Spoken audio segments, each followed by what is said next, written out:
Great. That's rolling. Everything is fine. So, I don't know if you guys know this, but I run a board game website. So I came to this though. I've been doing this for 6 years, and but before that I was a video game critic, writer, a feature writer for 12 years. And everyone said exactly the same thing to me, okay? Because when you work in video games, there's this perhaps ill-deserved sense that you are the future, okay? Obviously, tech is producing new unbelievable stuff every few years. Sales of video games are blowing up. They're a big part of the 21st century. Like, everyone plays video games. So when I started covering board games, everyone said the same thing, which is like, that's a step back, right? That's a bit quaint. And I knew they were wrong, but I didn't know why. And then I was being interviewed by the BBC this year about the rise of board game cafes, and they said, why are board games interesting? And I said, oh, I just heard myself saying, they're interesting because people are interesting. And I was like, that's it. So when I talk about designing a board game, this is what people imagine are the tools available to you, right? You've got cardboard and wood and dice. And that's not incorrect. And it's also not a terrible tool set because, well, a couple of reasons. First off, it has an unbelievably low barrier to entry. Anyone in this room, all of us could design our own terrible board game in the next hour, you know, without needing any prior skills. But that's important, you know. People who are kids or don't come from game design backgrounds can design board games. That's great. It's also such an easy tool set that when you're playing board games, you can rewrite the rules. You can mod it as you play. You go, I don't like this rule. You can change it. That's phenomenal. But it's not what I'm talking about today. That's a different talk. Because really, the tools available to a board game designer are cards and dice and tokens and players. Okay? You have people who have signed a social contract to do whatever you ask them to, all right? IBM chief researcher Dharmendra S. Moda, who works at IBM, said that the human brain has an estimated processing power of 38 petaflops, or 1,000 trillion operations per second, which is obviously nonsense. You know, humans are idiots. Humans are terrible. I once poured coffee on my cereal. And that's the point as well, okay? You see, humans have needs and desires. We have knowledge as well as ignorance. We're good at as many things as we're bad at. So let's look at chess. Chess is not a great game because humans are intelligent. Chess is a phenomenal game because humans struggle to think more than 2 or 3 moves ahead, or 1 if you're me. As much as it's good because we're bad at it, chess is also good because it exhibits human brilliance. The chess master has become part of humanity's cultural vocabulary, right? Like, we use the game of chess to describe how complicated the job of a general or a diplomat is.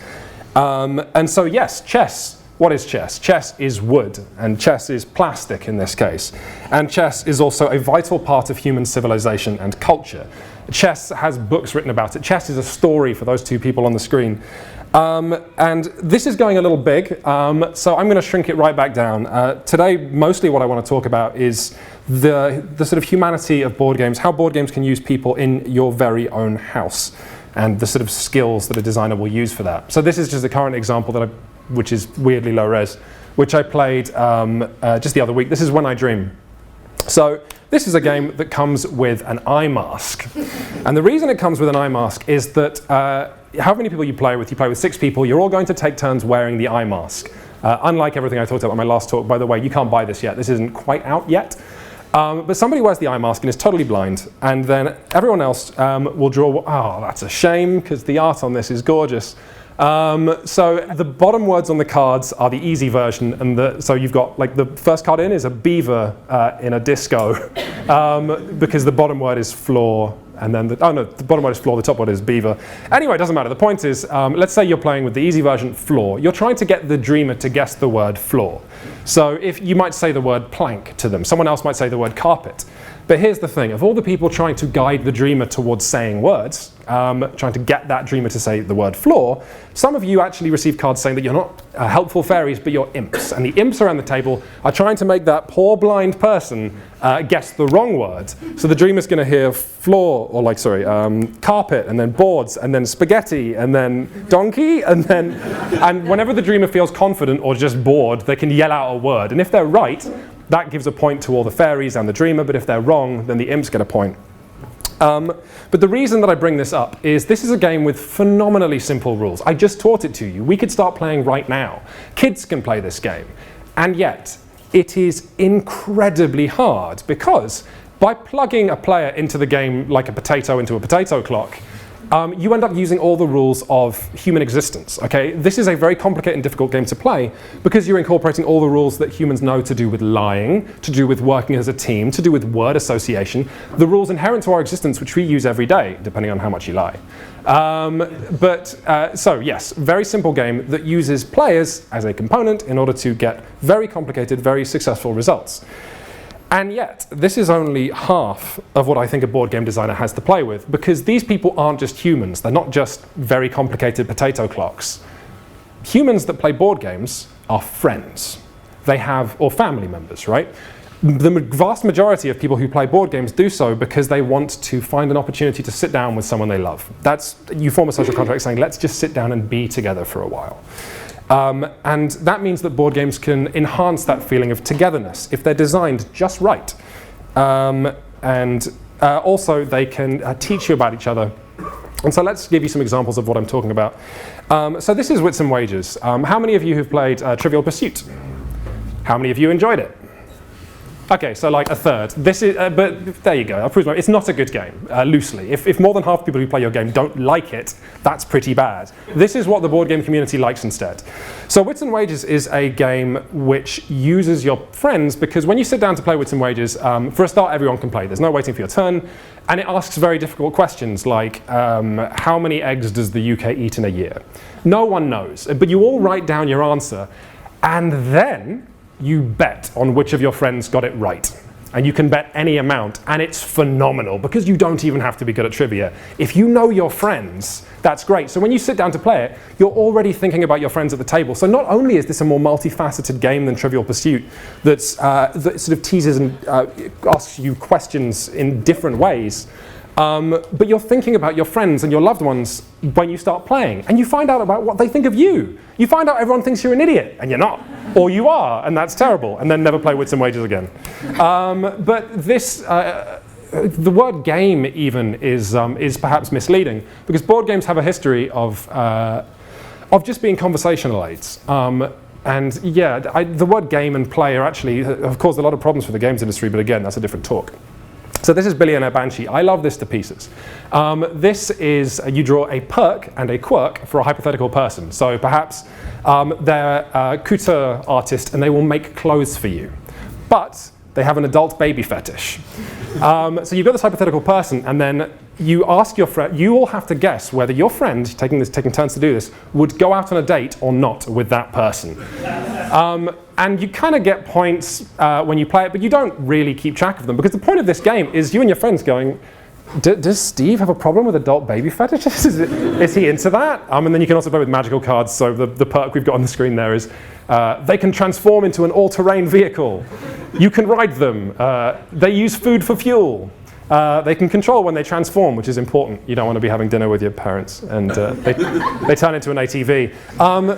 But this game is just so funny and such exquisite fun because it's, again, unbelievably simple, but you learn so much about your friends, and it's a delight. Which brings me to the resistance, which is a whole other thing. So let's leave behind that idea that board games can teach us about each other. Let's just have board games that tweak the social contract that we have. So how long do I have, approximately? 5 minutes. How many people in this room know about the resistance? Okay, about half. Okay, great. So for the other half of you, buy this game. It's awful. So what the resistance does is it turns a table of between 5 and 10 players into an underground resistance cell. And secretly, some people around the table are spies. So everyone closes their eyes, and then the spies who got dealt their spy card will open their eyes and look around. So the smaller spy team, they know who they are. No one else knows who the spies are. So then you all open your eyes and you take turns being a leader and sending groups on missions. And if the spy gets sent on a mission, they can sabotage it, but no one knows who sabotaged it. And the point of this game is that it is the most adrenal experience. As soon as you start playing it, it's electric, okay? You immediately look to your left and right and you don't know if they're on your team or not. And they're a spy, and then you're sweating even more because you've got to keep that secret. But the reason that this is great is because it takes your friends who you act the same way with every day, and then changes how you interact with them. So maybe you've got your best friend who you would never lie to, and then you're getting to look at them and go, you better not be lying to me, and they're saying, you don't lie to me, and maybe one of you is lying. And that's interesting.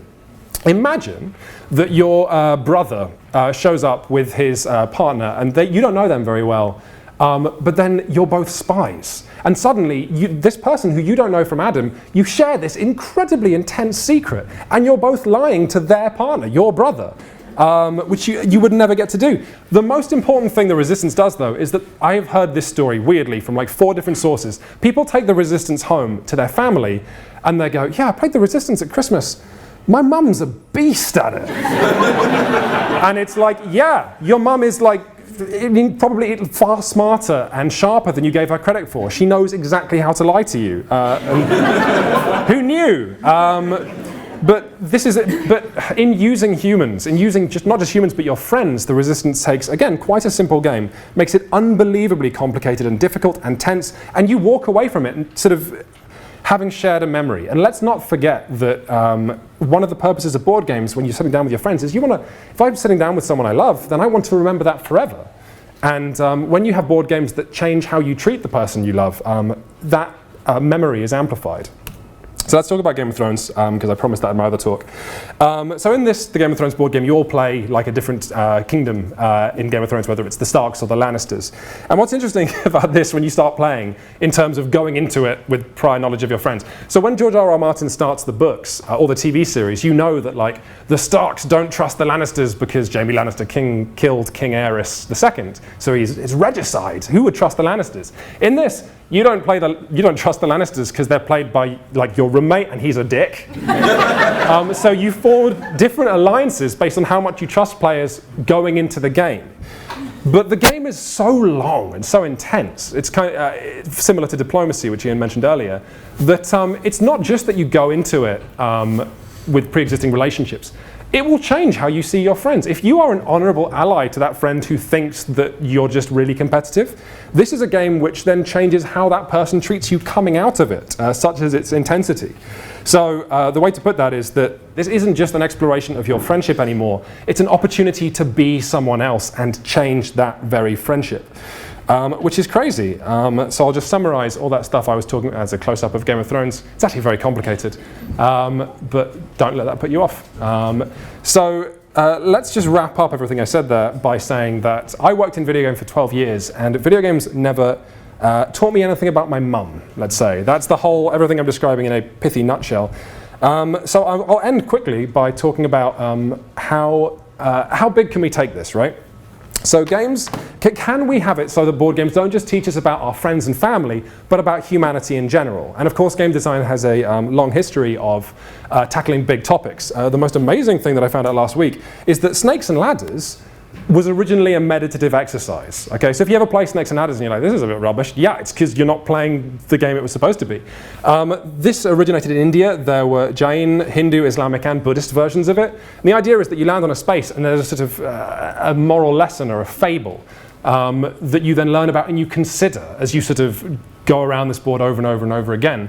The point isn't winning, it's difficult to win Snakes and Ladders, and that is the point, if you get what I'm saying. Monopoly, of course, if you don't know about this, started its life as the Landlord's game in 1906, designed by Elizabeth Magie. And yeah, this is the darkest thing in all board games, because the Landlord's game was originally her point. The point she was trying to make is that the whole idea of land control in a capitalist society is terrible because the people who are rich get more money. And then people just started playing it for fun, and then it became a capitalist object in and of itself. Poor Elizabeth, my God.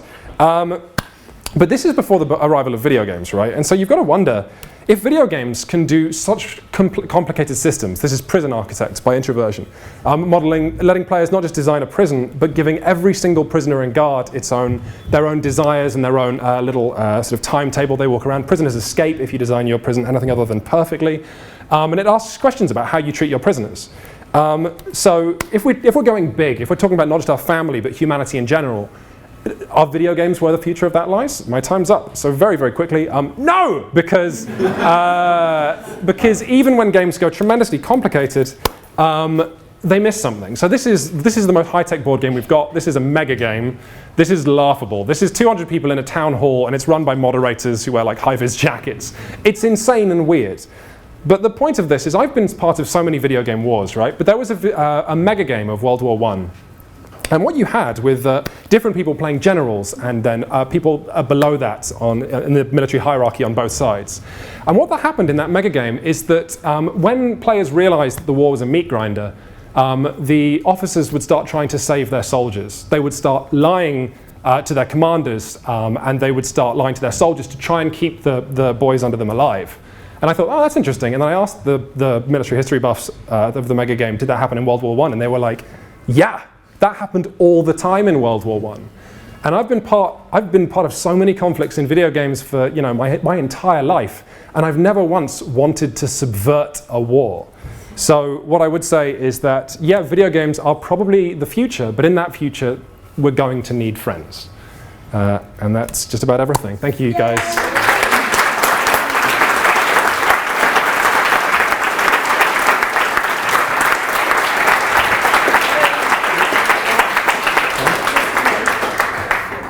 We've got a little more time, haven't we? No, all right. We've got time for 2 questions. Yes, at the back. And sorry, there's just. That's fine. I have a question. Will you have a list available of all the games that you've recommended?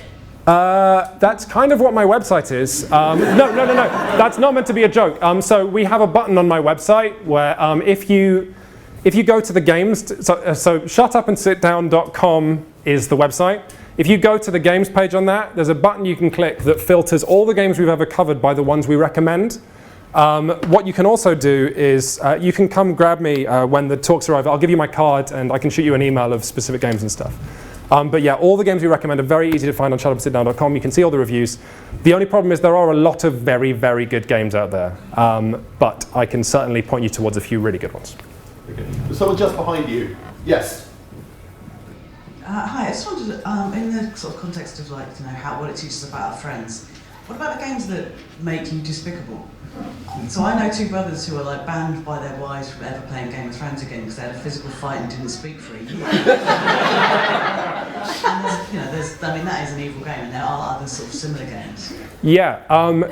So think of it like a tool. I think that board games can help us discover things about ourselves, and like any tool, it can be used for evil. If a board game enables you to be very competitive and to be cruel to each other, then it's not necessarily the board game's fault if players are then cruel to each other.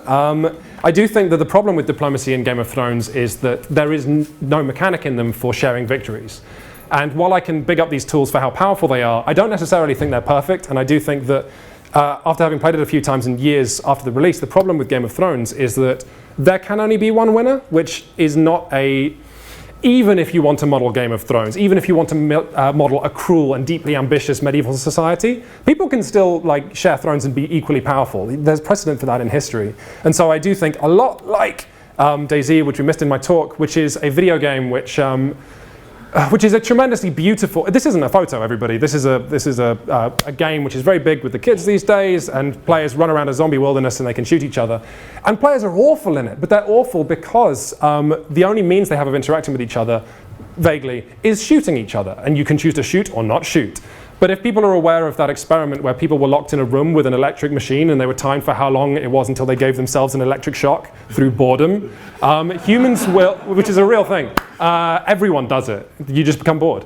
Humans, if you give them a means of impacting the world, they will use that. And in some board games, like the one you mentioned, like Game of Thrones, you can still be honorable, but loosely your only way of impacting the world is through greed. And similarly, DayZ, you can only impact the world by killing or not. And I think that that's one of the advantages of a mega game is that you can, by designing games just a little bit differently, you can avoid that. You want to give, depending on what you want as the designer, you can bring different parts of people to the fore. But really, I would love to see your question explored in more detail, and I feel like we're doing that. And one of the reasons that I'm continually challenged and interested in board games is that we continue to do that. Board games come out every year that show me new sides of my friends. I think we're just at the beginning of this science, despite board games like multi-millennia long history. Great. I love your anecdote. I have a better one. I know a story of 2 Russian diplomats who got divorced over a game of diplomacy. Wow. Not kidding. My in-laws were present. Fantastic. Quentin Smith, everyone.